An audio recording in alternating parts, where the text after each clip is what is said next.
Wanted to have watermelon smoothie, but I can't have on keto the red portion. No worries, I'm going to use the rind of it because that would also make me enjoy the watermelon. Here I'm using the rind. I'm not throwing it away, I'm just slicing it off and I'm going to use that. Using the rind of the lemon even, that is taking the zest of it, and I'm going to drop some lemon juice into it. Adding some fats into it as olive oil.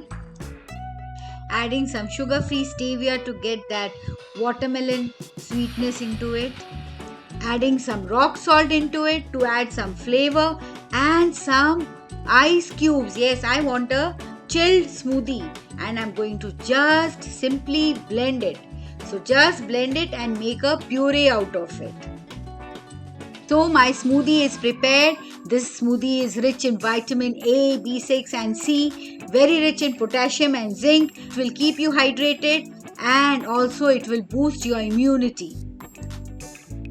Basically, I prepare this and keep it in a jar and enjoy it, taking small glasses out of it. That is, in fact, my family even love it. And I create more variety by adding different type of fruits also, and it tastes delicious.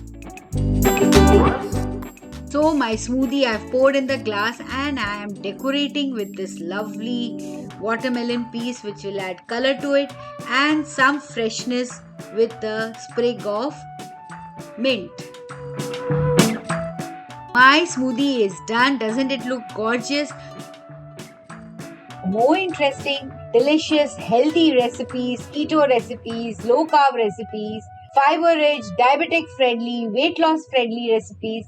Do follow me on my channel Magic in My Food on YouTube.